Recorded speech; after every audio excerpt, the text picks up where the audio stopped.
The Toronto Raptors are entering year one of their rebuild, and even though it might be a tough year in the win-loss column, there are a few things the coaches can do for this team to avoid another disaster season, and we'll talk about all three of them in today's video. Let's get into it.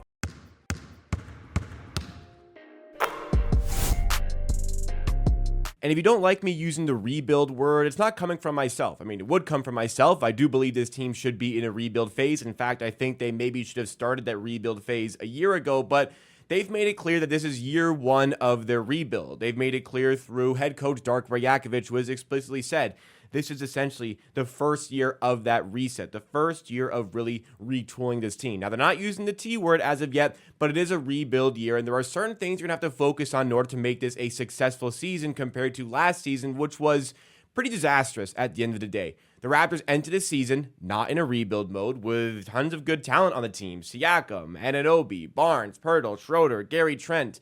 Grady did come into his first season. There are other decent players coming off the bench, and it just did not click. The team wasn't working. The team was not winning games. And at that point, they decided to tank because of how bad the team was at the start of the season. In the end, it was a disaster season. It was not what people were expecting.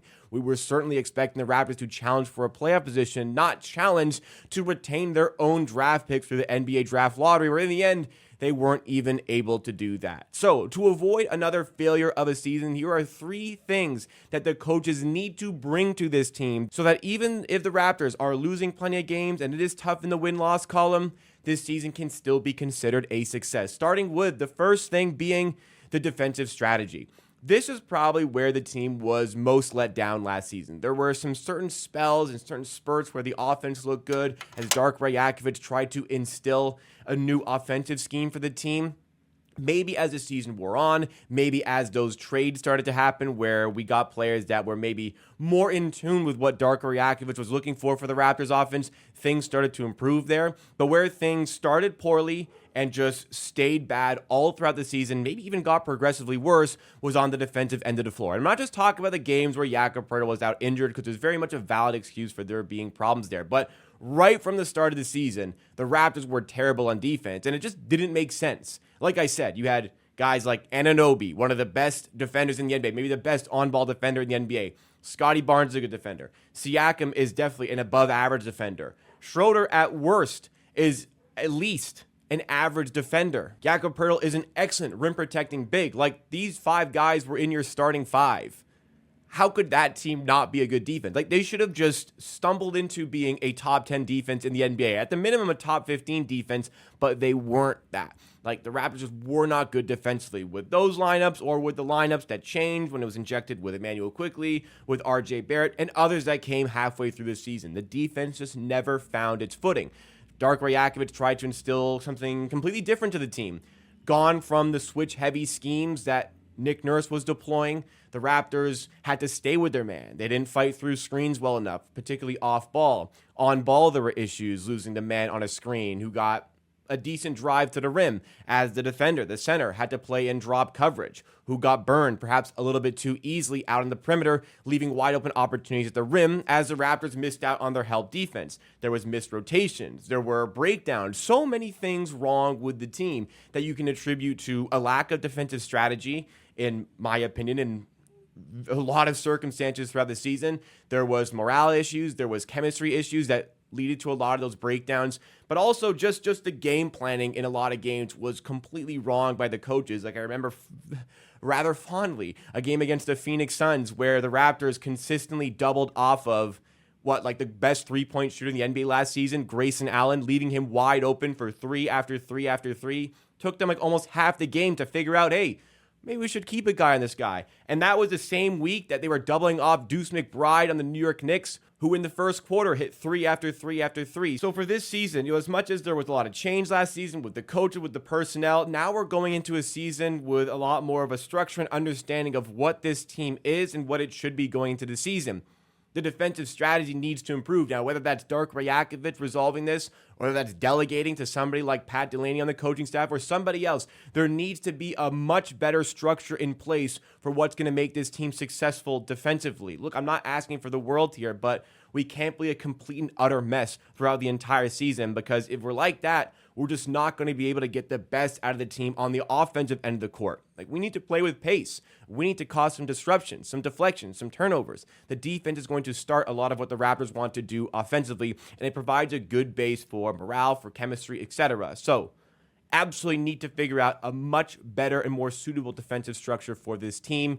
Doesn't need to be fantastic, just needs to be a lot more acceptable than it was last season. So, on top of that, the second point that I have here is maybe a little bit in line with some of the defensive strategy things, but this team certainly is lacking with a lot of individual talent defensively, unlike the team that we had going into the season 1 year ago. But what can really start to improve, especially with a better defensive strategy, and what can certainly improve a bit more on the offensive end, is internal growth. Look, the team is probably going to lose more games than you want them to this season. If the Raptors are on a 36-37 win pace, which I think they're good enough to do midway through the season, well, that's probably not going to get you into a good shot of making the play-in tournament. And even if it does, it doesn't really put you in a good position for the playoffs. So the Raptors may decide halfway through the season, if they're on that sort of trajectory, to take a little bit of a step down for the season and focus on the draft pick. After all, Cooper Flagg gets projected first overall pick for next year. You might want to put your name in that hat, and you might want to get yourself a bit more raffle tickets with a worse record. But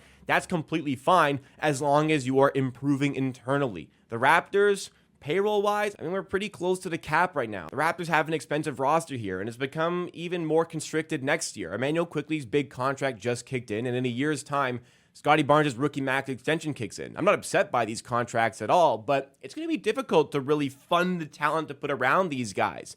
So what the Raptors really have to bank on going forward is absolutely internal growth and internal development. So it's about putting the players on this team in the right places to succeed. For Scottie Barnes defensively, he clearly looks his best as a defender when he's playing as the help defense 4. We go back to the defensive strategy things where I talked about how we missed the help defense a lot of time. Scottie Barnes excelled when he was put in that role, but so many times he was tasked as being sometimes the rim protector, sometimes being the opposition point guard defender, where he's playing as a point of attack defender for the Raptors, which doesn't suit his game. Put the players in the positions where they're going to succeed. Work on Scottie Barnes' interior game. Maybe work a little bit more on Scottie Barnes' outside game. For Immanuel Quickley, let's work on his playmaking. Really start to excel his game as a lead playmaker rather than this microwave scorer that he was with the New York Knicks. We made great strides when he came over to Toronto last year in a trade, but let's continue to build off of that. RJ Barrett. He's got the size and frame to be a good defender. Let's continue to push him to work there. Let's continue to work and push RJ Barrett's three-point game and his ability to just cannon his way to the rim to get buckets inside. Let's promote Grady Dick's play time. Let's give him the tools to succeed and build with the core that we already have in place. These are the sort of things that are going to help make this season a success where, look, at the end of the season, we can see the losses maybe piling up in that column, but we can see all this internal growth and this foundation being set for this team to grow and push forward in the future. That will also allow for this season to be success. It's on the coaches to put those players in the right positions. And we talked about Grady Dick getting more involved with the Raptors' core group of players. Barnes, Barrett, Quickley, BBQ. Let's add in potentially Grady Dick to the mix and whoever else we can see as potentially being a part of the long-term strategy of this team. Because the third thing that I have here is building up chemistry with this team. One of the things that I mentioned with the defensive strategy in the first point about how bad it was at the start of the season, the team just looked so disconnected. It seemed like chemistry was off. It seems like morale was low, and maybe losing is going to do that to a team that expected to win a whole lot more games. But building up that chemistry within the team, we saw good signs of it, maybe robbed of a little bit with the Scottie Barnes injury late on in the season. But let's start to build the chemistry of these players, get more comfortable playing alongside one another, trusting each other on offense, trusting each other on defense. That's where we can really start to see this team propel and excel going forward. Now, as much as I've had criticism for Darko Rajakovic as an actual basketball coach, half the battle is coaching the basketball side of things. That's where I've really had my issues with him. Where I absolutely have not had my issues with him is his man management. And like I said, sometimes that can be half the battle. It's very evident that Darko Rajakovic is an expert when it comes to man management and building up relationships with his player. This is going to be pivotal for helping build the foundation of chemistry with this team, which is vital for any team that wants to be successful going forward. It seems like a lot of the players here are here for the long haul. We just got Immanuel Quickley to sign on his extension, 5-year contract, 5 more years of Immanuel Quickley. Barnes signed his rookie max extension, 6 more years of Scotty Barnes with those 5 years plus the 1 year left on his rookie contract. RJ Barrett has 3 more years left on his contract. Jakob Poeltl, 3 more years left on his contract. A lot of these players are here for the long haul and are here to stay. Let's put them in this position to succeed as far as defensive strategy is concerned, as far as internal growth is concerned. And with that morale building up together, the hope is, and the expectation is, we're building up chemistry with these guys and building off of those positive signs that we saw when the players were healthy last season, heading out of that trade deadline. Lots of change, lots of shakeup, but in the end, the players are here, seemingly, that Darko Rajakovic wants to work with.